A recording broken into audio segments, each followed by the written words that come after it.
Good morning. Welcome back to a Planet Doug video journal.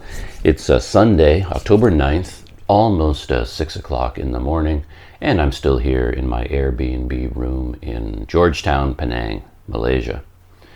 As with most mornings here, it's raining outside, not heavily, but it's been steady for quite a while, and I'm heading out on a day trip today to the Penang War Museum, which is on the other side of the island and kind of on the coast there.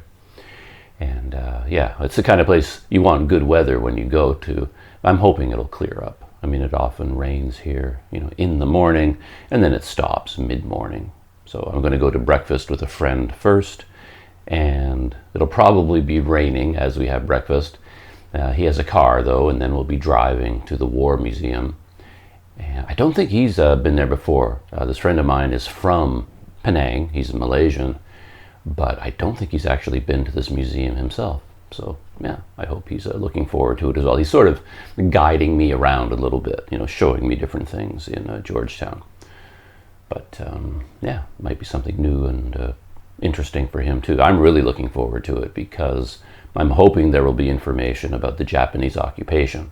And the one question in particular I want to answer is when the Japanese first came to Penang, they wanted to take over the island, and the British were here, was there fighting between the Japanese and the British? Because when I first read about this, it sounded like the British heard that the Japanese were coming, and as part of their strategy to fight the Japanese, someone told me the other day, actually, I didn't read this, someone told me this, a man that I met just casually having lunch. We were sitting at the same table. He was also Malaysian.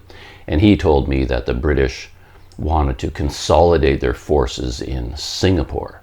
And they were going to use that as a stronghold to defend against the Japanese and eventually drive them out of the region. So they kind of strategically gave up other areas and pulled back to Singapore to make that their defensive ring around Singapore, something like that.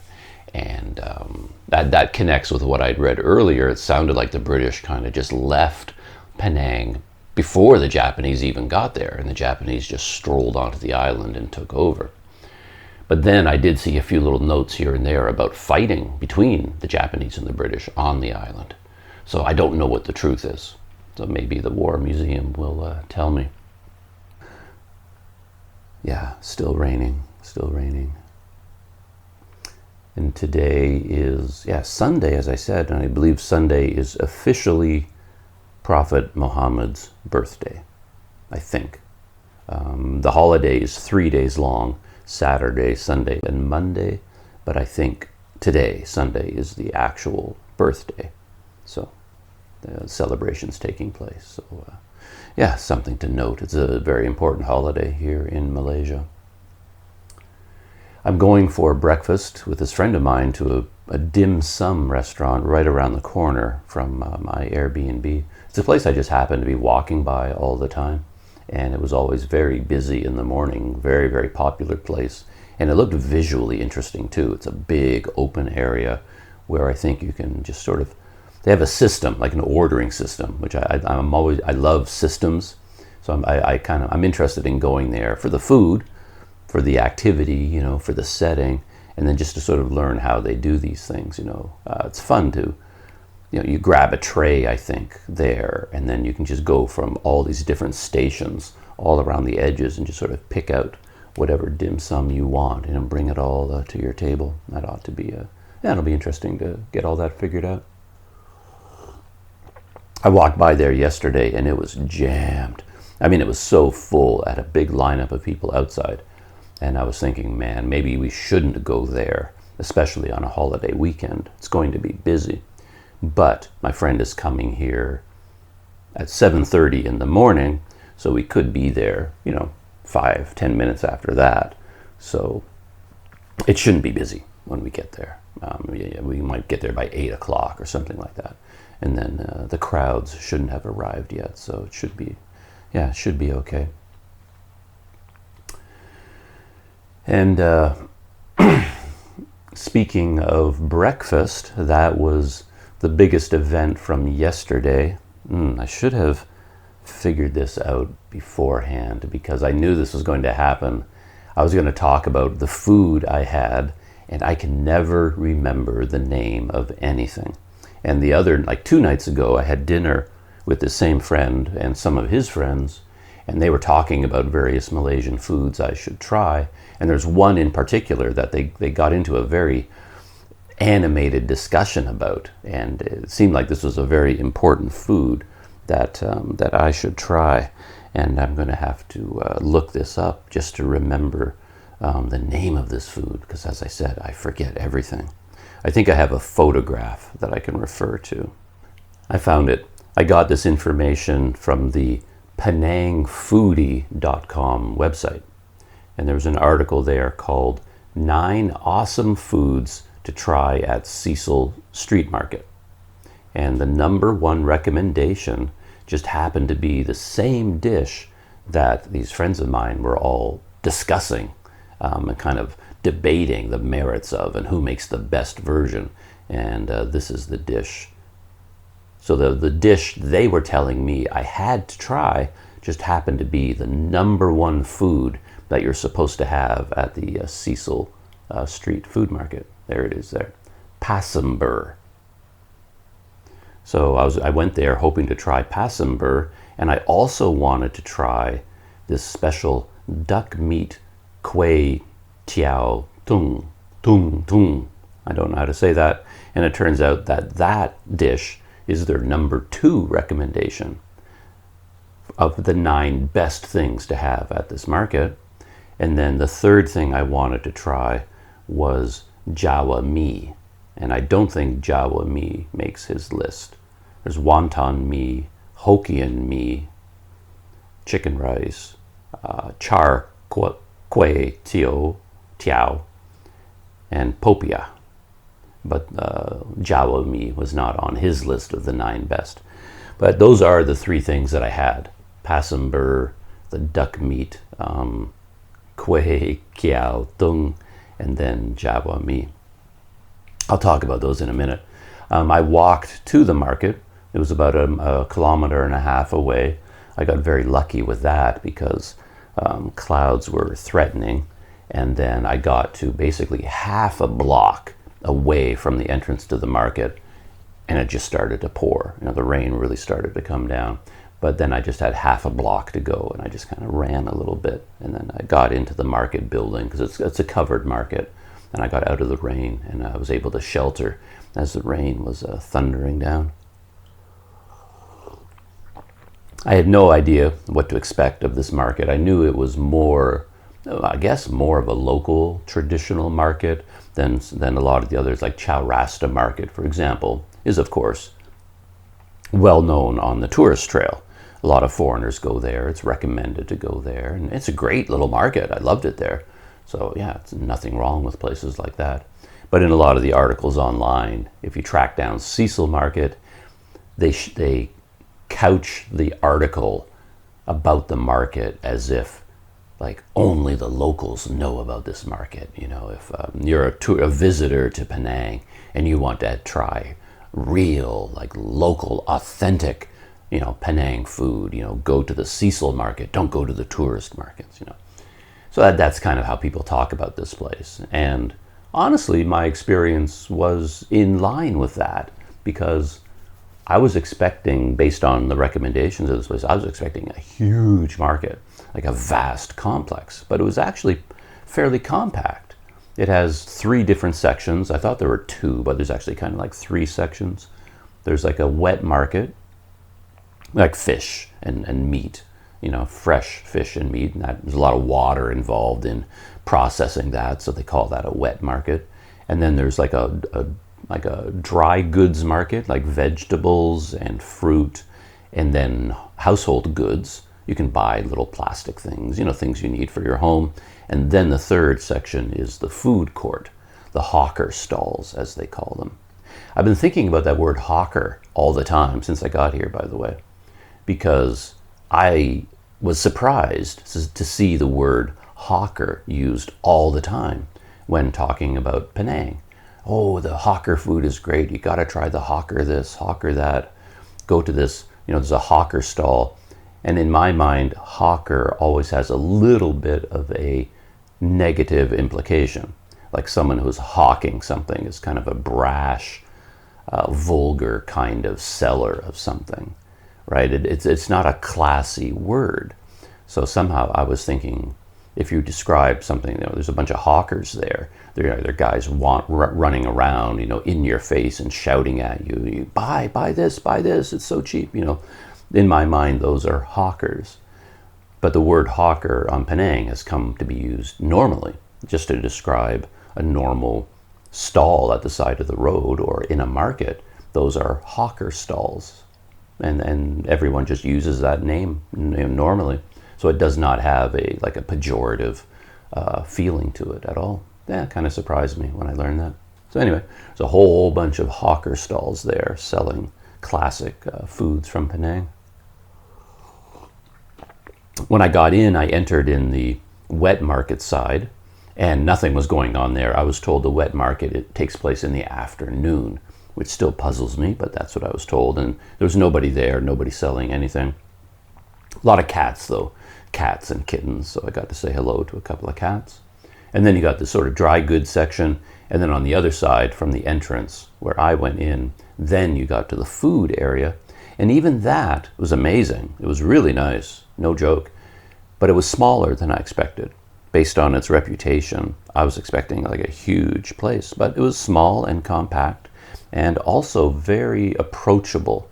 Like, as I said, it's described as a non-tourist market, like a very local, traditional market, and yet it had more features that are useful to a foreigner than most of the markets I've been to. For example, as you walk around inside this area, a lot of the stalls had big signs like hanging from the ceiling, big lettering on it, both in all kinds of languages, including English, telling you exactly what they make, and big signs everywhere telling you exactly what the price is and how to order, like for small, medium, large. So me going there and ordering these 3 dishes, pasam bur and the duck noodle soup and the jawa mi, nothing could have been easier, because you just walk around and then every stall has this huge sign. You don't even need to walk up to the stall, because they're hanging from the ceiling and you can see them across the market. You just kind of look and it's like, oh, there's curry mee, oh, there's duck noodle soup, oh, there's jawa mee. I didn't see pasam bur when I did my reconnaissance, walk around it. But then later on I saw there's a guy sitting at a table by himself. So I approached him and I pulled up this photo that I have of pasam bur. And I showed it to him and said, I'm interested in this dish. Do you know if they sell it in this market? And it turns out that he and his friend were eating pasam bur. And then he says, yeah, that's right, this is it right here. And then he pointed out where to get it. And it turns out I had walked right past it, but for whatever reason, I had missed that particular giant sign. But they had one too. Had I been paying attention or looking in that direction, I would have seen a hawker stall, big sign, pasam bur. And you also know about these classic dishes because there's always a little bit of a lineup there. Any place that is famous for making that particular dish, it ends up in the media, people write articles about it. It becomes well known that they make the best pasam bur in Penang, that kind of thing. So that place had a lineup. The duck meat noodle place, very well known. Everybody goes there for duck meat noodles. Makes me feel sorry for all the other places selling duck meat noodles. I often go to them instead. I don't go to the famous one because I feel like the other places are being neglected, and I'm not going to be able to tell the difference anyway. The finest in the land tastes the same as the ordinary in the land, to me. So I often go to the little one that's not getting any customers. I go there. But in this case, it was a big deal to go there and shoot a YouTube video. So I went to the famous pasam bur stall once they pointed it out to me. And I went to the famous duck meat noodle. But then I didn't for the third dish. And that had a big lineup when I originally saw it, the duck noodle place. Long lineup of people waiting. And I shot a YouTube short about all these ideas, about how easy it was to find these places. and then how the popular places had lineups. I did like a 60-second video for YouTube Shorts. That's my other new technology experiment that I'm playing around with. But the third one I had, Jawa Mi, that's not listed as famous. That's just that was just an ordinary stall there. But that's how I rounded out my my meals. So yeah, a few other things I noticed there. So many people here use cashless. Everything is cashless. You use your phone, you download the app, and they have QR codes. And I've never done it because I haven't figured out whether I can even download one of these apps. I'm going to find out. Perhaps I can ask my friend today. He can guide me. I'm not sure if I can do it, whether I need a bank account or something to back up that account. And I don't know, like if you have an app on your phone and you're using it to pay for things, there has to be money backing up that app. And how does money get onto my phone that my app can access? I don't know. So we'll figure that out. But a lot of people there were doing it, and it made the service go so much faster because you order, and then while the person is like throwing your order together, they get out their phone, scan the QR code, payment is delivered to that shop, that hawker stall automatically, and the payment confirmation screen shows up on their phone. So no money changes hands. There's no need for them to provide change. The customer isn't fumbling around in their wallet trying to find the right change. All they do is turn their phone around and show it to the seller, the confirmation screen. See, I just paid you. And the hawker person, the person preparing the food looks, okay, and then moves on to the next order. The transaction is, I don't know, 5 times faster than paying in cash. And that's especially important in Malaysia, where it's a national tradition to never have change. Nobody has change for anything ever. I keep talking about that because it strikes me as so amusing. Everywhere I go, you think about change. I think about change all the time. Like, do I have change in my wallet? How can I get change? And when I was living in Kuala Lumpur before, every time I withdrew money from an ATM, I got big bills, like 100 ringgit notes. That's all the machine would give you. And I would just go straight into the bank, go up to a window and say, listen, can you give me small change for this? And they would give me stacks of 50s, 20s, 10s, and 1s, and 5s. And because you need all that. And if you walk if you walk away from the ATM with, 7 or 8 100 ringgit notes, your life's going to be a misery from that point on, because you're constantly being told, oh, we can't change that. We don't have change for that. I mean, you're buying something for 2 ringgit in the market, a cup of coffee for 2 ringgit or something in the market. You can't hand them a 100 ringgit note. I mean, even if they had change, that would be a bit unreasonable. But even in big places, like you're making a major purchase, yeah, they don't have change. 7-Elevens don't have change. Nobody has change. So cashless is kind of the way to go. Though that word makes me kind of tilt my head a little bit too. The other morning, as I was walking to the market yesterday, I passed a parking lot, and they had a big sign that said cashless parking. And my brain, I'm not used to those sorts of things yet. It's like I said, I don't use the app. I don't think in those terms right now. So when I saw cashless, what I saw, my brain said free. Oh, you don't have to pay to park here. I interpreted it for a millisecond as, oh, look, free parking, cashless parking. You don't have to pay. But no, you still have to pay. You just don't pay in cash. You have to have one of these apps in order to pay them. So cashless parking. So yeah, there I was at the market. I did a walk around. I got oriented. I was shooting video. I was talking, exploring. Then it was time to have my first meal, and my first one was going to be Pasember. I found out where it was. And by the time I got there, the lineup wasn't super long, so I got in line. And everywhere, and every stall there, they had a sign that said self-service. And there were apologies. Like they said, sorry for the inconvenience, self-service only, self-service, self-service. And that confused me too, actually, because what was self-service about it? I saw the sign. I thought, oh, that must mean I have to get my own plates and then put food on my plate and then I pay for it. That to me is self-service. At a minimum, it must mean get your own plate. But then when I was standing in line, of course, I'm watching the other people to see how I'm supposed to behave. You know, what am I supposed to do? And nobody was doing anything. You just stood in line, and when you got to the front, you placed your order, and the person there got a plate, put all the food on the plate, and then you cashless paid for it, and you took your food away. So it was like none of that was self-service, I thought. So I wasn't quite sure why everywhere I looked, I saw self-service signs, like as if warning me, oh, this is self-service, so don't forget that. And I was like, well, what am I supposed to do that I'm missing? Because you don't have to do anything. You just walk up and place an order and get your food.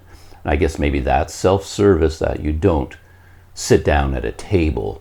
Like a waiter is not going to come to your table. But doesn't everyone know that? It's a food court, it's a market. These are all hawker stalls. You always do that, don't you? Or maybe not. Yeah, I guess some places no. Now that I think about it, maybe it makes more sense than I realize. Because at Cashless Market, the food was brought to my table. I did place an order, and then I went and sat down, and then someone brought me the food, and I paid him. Okay. And I guess that isn't self-service. Okay, yeah, I guess it makes sense now that I think about it. Because drinks are not self-service. When you sit at the table, someone comes to your table and says, what would you like to drink? And then you pay them, tell them, they bring the drink, and then you pay them. So that's table service, but going up and getting your food yourself, I guess, okay. That's self-service. It makes sense. I just had to think it through. I just hadn't seen so many self-service signs before, and they were all in English. Again, getting back to this idea that this is supposed to be an authentic market that only the locals know about. You know, no foreigners ever come here. And yet it was incredibly well organized and designed for a foreigner like me. It seemed like it was put together for visitors. It's kind of weird. There was so much information everywhere. Other markets I've been to don't have all this information.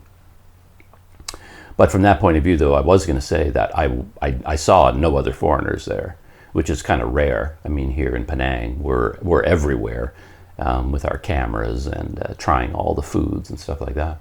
So everywhere I've been, every market, every restaurant, everywhere I've been, there has been other foreigners there. But at this market, Cecil Street, there's nobody. I didn't spot a single other, obvious tourist in the whole place the whole time I was there, and I was there for quite a while. So maybe it is relatively unknown amongst the tourism community. I'm not sure. So I got in line, and I was shooting with a 360 camera at the time. And then while I'm standing in line, I would extend my selfie stick and kind of hold it around behind the little stall so I can get video of the service area, all the ingredients, and kind of watch them as they're assembling the meals. And the passamber was quite interesting. A lot of ingredients added in a very specific order and treated in a different way. And then you get a ladle of tomato sauce dumped on top, and that's your dish.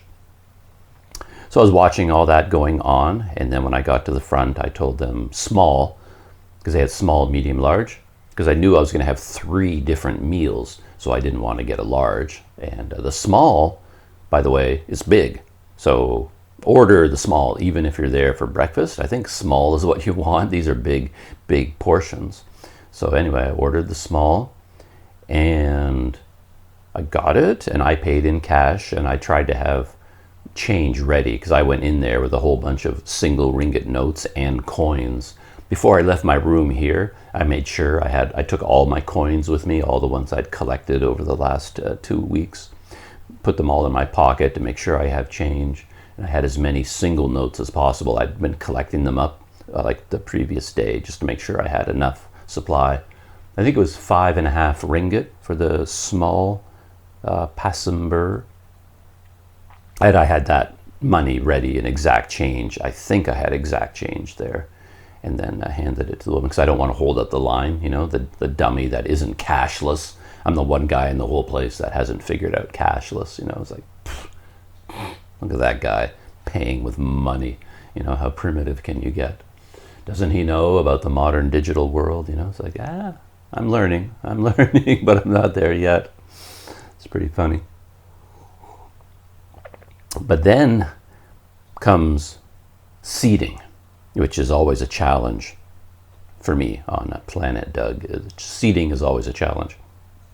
Because I'm by myself, it's fun to go to a market where, like, even if you're two people, because one can go scouting for a table, you claim your real estate, you sit down here, you reserve this table, and now I'll go stand in line and get the food for both of us, right?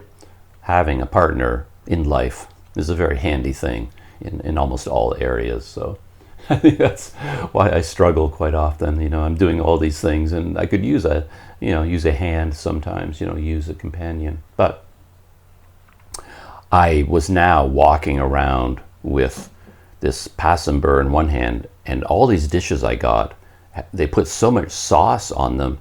It's in kind of a bowl, a plate with kind of a rim to hold everything in. But if you tilt it, you're going to start sloshing over the side, you know? So I'm suddenly like holding this bowl. It's very precarious. And they put things on top, like chopsticks across the top. And one place had like a little cup full of sauce, like hot sauce and hot peppers, which they balance on top of the chopsticks. Like the chopsticks are put across like a ladder, like a support system.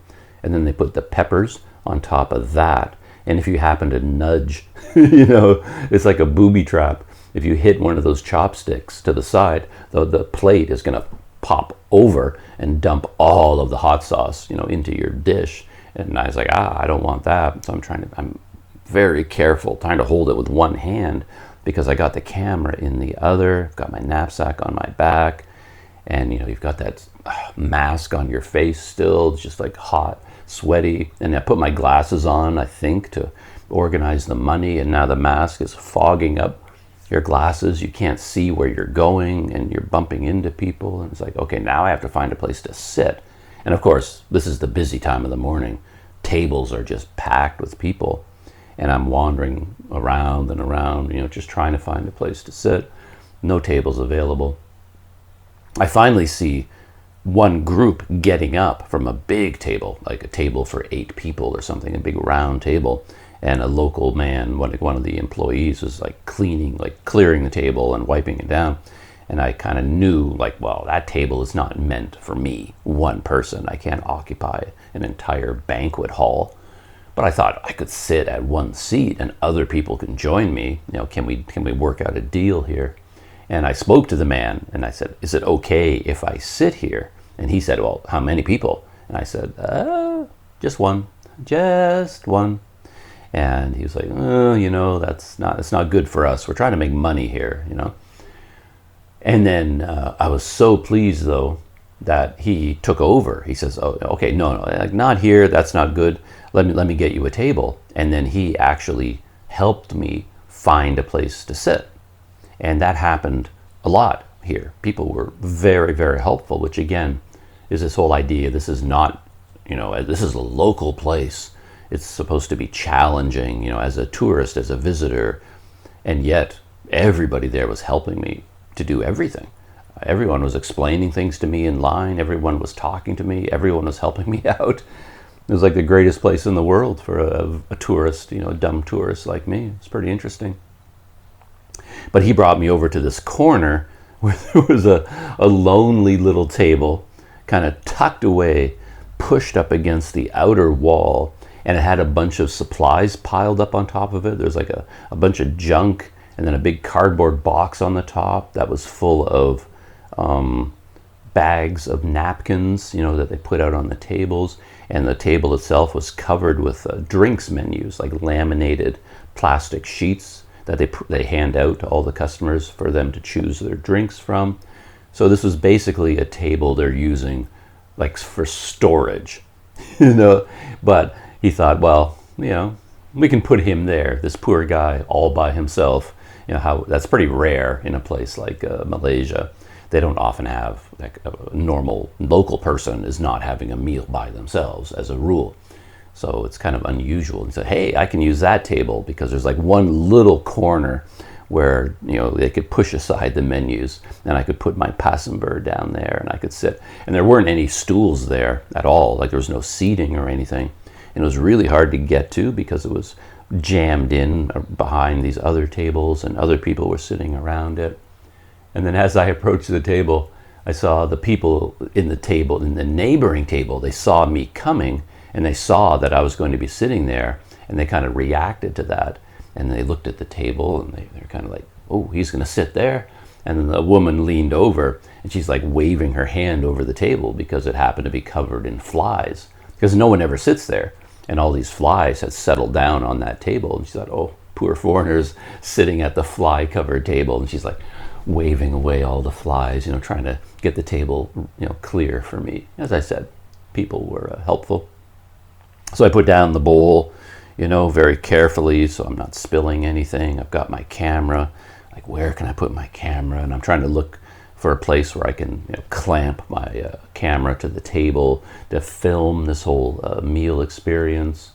And I'm trying to get around these people. There's a very narrow path to get there. And then I get around and it's like, oh, there's no stools here.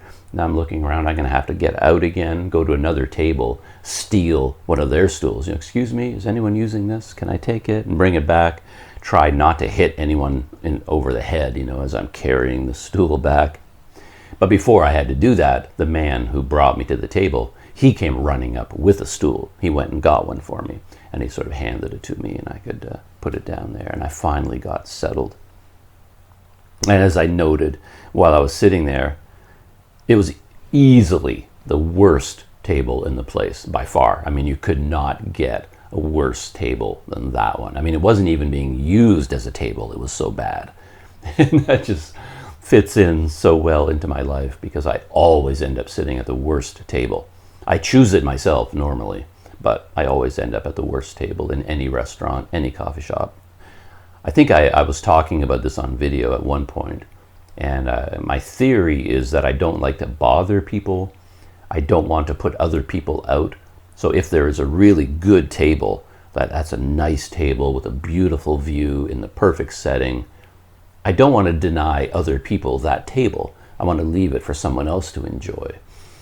I just have this instinct. So I think without even thinking about it, without even realizing what I'm doing, I look for the table where I can sit out of the way at a table where no one's going to bother me, where I won't feel guilty for sitting there because no one else will want that table. Because I don't like sitting at a table with the feeling that other people are waiting for me to get up and leave so they can get that table. So I instinctively choose the table that's the least comfortable because I value this feeling of I don't have to worry about anything. I can sit here and I'm not bothering anyone, and there's no time pressure. I hate time pressure probably more than anything. So I think that's why I always end up at the worst table. I just do it to myself. Getting back to the food, passenger is good. It's really good. It's not a spicy, exotic kind of dish, I don't think, because it had a very mild tomatoey flavor. I had my other meal, the Jawa mee, was also had kind of a tomato sauce poured over the top of it. And when I was thinking about both of them, to be honest, most of the time I was thinking about Campbell's, like canned Campbell's tomato soup. That's what both dishes tasted like, as if someone just opened up a can of Campbell's tomato soup and poured it over the top.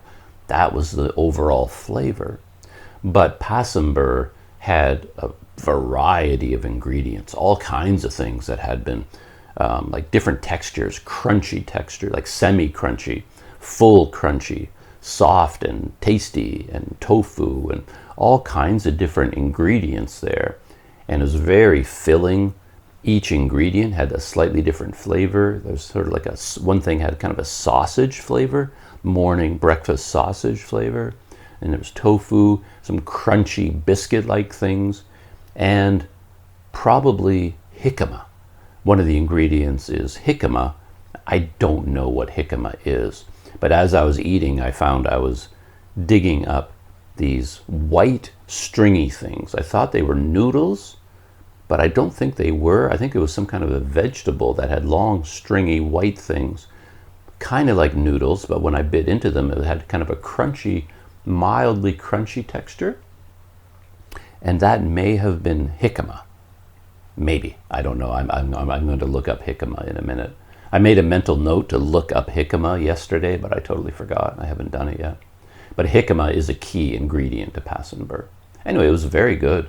Very tasty. That was my favorite dish by far. It was the standout from the whole experience. I love that passenber. But again, I was expecting something more challenging. My friends had been talking about that dish so much. I was expecting something with like a dramatic presentation, complicated and spicy with heady flavors and something. But it was really just a hearty, filling, tomatoey dish. Good for breakfast, probably good for lunch. It was just a good meal. I liked it a lot. While I was sitting there, of course, the man who helped me sit down, he eventually came over and did the drink, and he showed me the menu. And because you have to buy a drink. Again, I'm such a dummy. As I was walking along with my food, the passenber, and looking for a table, I went farther and farther and farther away from the hawker stall that was selling the passenber. And I wondered aloud whether, is this okay? Because by the time the table, like the big round empty one that I saw, it was on the far side of the market from the passenber stall. And I thought, they probably won't want me to sit here because it looked like it was connected to these other restaurants, these other hawker stalls. Like, shouldn't I sit near, like in the tables? Like it's sort of like, it felt like in Canada, you know, here's a Starbucks and a McDonald's, and you buy your lunch at McDonald's, but then you go sit at a table at Starbucks and eat your McDonald's. No, they're not going to be happy with you. You know, you can't do that. You can't take your coffee from Starbucks, go sit at McDonald's. You know, it just doesn't work that way. So I had this mental habit of thinking like that. I thought, I can't sit here because it's not their tables. But of course, in Malaysia, it's got nothing to do with the food. It's all about the drinks. So there were, I think, different drinks stalls, and they had their own area of tables associated with that drink stall, and this area was associated with that. So you can get any food you want. You could probably bring food from the outside. Nobody's going to care. And then you sit at any table you want, no matter what food you're eating, and then you order a drink from the person who's in charge of that table. And I ordered a honey lime ice drink, and it was delicious. It was 2 ringgit for the honey lime, big cup, straw, lots of ice, lots of limes, lots of honey. Really, really tasty. I like that a lot. That was a good drink. So I had that, and then I got up to go get the duck meat noodles, the kway teow tung. And when I went over to that stall, there was no lineup. Like the long one had disappeared. So there was only like one person ahead of me, and that was nice. But I wouldn't have minded standing in line. They move really fast, so you don't really have to worry about the lineup. But anyway, I was the next person in line. I ordered a small again, and this was the one that was so dangerous to carry because this was the one that had the chopsticks across the top with the hot peppers balanced delicately on the chopsticks. And these are plastic chopsticks, very slippery, very easy to move around. So I had to kind of like walk very carefully, you know. And they actually, as they were putting together the ingredients, this was interesting. They first said, like, they're kind of looking at me like, what do you want? What ingredients? Because you can kind of pick and choose if you have preferences. But the guy said to me, you want everything? And that's what I want because that's easiest. So I just, just everything, just whatever you guys do, just everything. But then they were putting in everything, but But then they got to this bowl of bright, bright red, thick paste. And they're going in there with a big spoon, you know. And even they hesitated. The guy, or it was a woman at this point, was digging in there, coming out with this spoon. And they stopped and kind of looked at me and said, like, this too? You want this? And the way they said it, I was like, no. I think I don't want that. Like, so I asked them, like, that's really spicy, right? That's hot. And I didn't quite get a clear answer, but obviously this was like the nuclear spicy stuff. And then I wimped out and I said, yeah, no, probably none of that. I could have gone for a little bit of that just to be a good visitor. You know, you want the local experience. You don't want to be the wimpy foreigner. Oh, it's too spicy for me. But the honest truth is, yeah, it's too spicy for me. Not only would my system not like it, I don't like the taste. You put even a little bit of that spice in there, for me, it spreads out and it covers the whole thing. And that's all I taste from that point on. I won't get the other flavors. It burns my mouth. All my taste buds just go into shock. And then I can't taste anything else. All I taste is red chili pepper. So what's the point of that? So I swallow my pride, and I don't pretend that, oh, I'm okay with spicy food. I'm not, really. I don't like it. It's just it's too hard. It's hard work eating spicy food. It just ends up being a chore for me. So I did wimp out and said, no, let's leave that out of my duck noodles. And then of course I had the peppers on top. And when I sat down at my table, interestingly enough, I had to leave my table, the worst table in the entire market. I had to get up with all my stuff to go get my next dish. And then it occurred to me that, my plan of getting 3 separate dishes might be working against me. Like, instead of getting all my food at one time, I was doing it one dish at a time. And now, every single time I got a new dish, I have to get a new table and order a new drink. But here, having the worst table in the entire market worked in my favor, because even though I was gone for a while, got my noodles, came all the way back, my table, like, no one had taken it. Like, no local person would ever sit at that spot. So it was like my own private fly-covered booth. So I went right back there, and all my dishes from my previous meal were still there. The passenger plate, chopsticks, everything was still there. It hadn't been cleared away, which was in a way a good thing, because I brought my own wooden chopsticks, because the plastic ones I can't use. All the noodles just slip out of the plastic chopsticks. It's just like a real, I'm not good enough with chopsticks to eat with plastic ones. They're too slippery. So I had my own wooden ones I got out of my knapsack, and the ones I had used for passenger were still there. So I just grabbed them and I used them to eat my duck noodles. I did not put the peppers into the duck noodles. And I enjoyed that. It was good. Not up to the standards for me of the passenger as an experience, but they were good. I was thinking at the time that maybe one of the reasons these dishes are so famous from that particular stall is that they do a really good job with the noodles. I kind of think that noodles are noodles, but they really aren't. People who are serious about food probably know that these noodles have been cooked to perfection.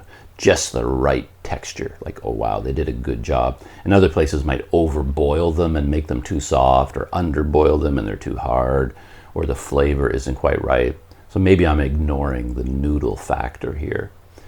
And then I'm sure the duck meat was good. All the ingredients were good. But in the YouTube video that I shot at the time, I commented that, I've had lots of duck noodles. It was one of my main dishes in Thailand when I was there. I loved duck noodles. I had them all the time. And all the duck noodles dishes I had in Thailand, same as this one, I didn't get why this was famous as such amazing duck noodles. Tasted like all the duck noodles I've ever had, Maybe not even as good, to be honest, as the ones I had in Thailand when I was there, just at normal eateries in my neighborhood. So I don't often get why one dish is famous and others aren't. But it was good. Absolutely, it was good. My main review that I always fall back on is, would I order it again? And Passenber, absolutely, I'd order it again. Those duck noodles, yeah, I'd order it again. Very, very good. The honey lime drink was amazing. So yeah, I'd order that again. In fact, I did order it again, though my second one wasn't quite as good as my first. Maybe it was because my expectations were so high and I wasn't surprised, and there was something odd about the flavor of the second one, but it was still good. So I had that meal, then I got up again, and then I went to get Jawa mee, and I wanted to have Jawa mee because I met a man at the New World food court near here, and he was, what time is it? I better wind this up. Yeah, my friend is coming in half an hour. Ooh, I've lost track of time. So he was having Jawa mee, and we talked about it for a while, and his Jawa mee looked really interesting. So I wanted to try it someday. So when I was at this market, I thought, I can try this Jawa mee. And it was different, though. It wasn't the same as the Jawa mee he had at New World Food Court. And it wasn't the highlight of my trip. It was also very tomatoey, had like a tomato sauce. But it was like tomato sauce and noodles, and I don't know. I didn't get it this time. It wasn't the same, I don't think, as the Jawa mee that I saw. But it was a fine little dish. So my whole breakfast was amazing. Yeah, really, really good. Had a good experience at the market. I'm really glad I went there. And I shot a ton of video. Shot a 360 video, which is still uploading, not finished yet. Probably won't be finished for days. So yeah, that was my day yesterday, and right now I've got to get busy, get ready for my friend to show up. Still pouring rain. Maybe he'll delay his arrival just to give a chance for the rain to stop, but we'll see. He's an early riser like I am, so coming here at 7:30 in the morning, he said, I'll be up at 5, so don't worry about it. And I was up at 5 as well, so no big deal. We're fellow early risers. So yeah, I think I'll make that the end of this video journal for this morning. Shooting on the DJI Pocket 2 at 1080p this time. Yeah, we'll see how that works out. Okay, got to get busy.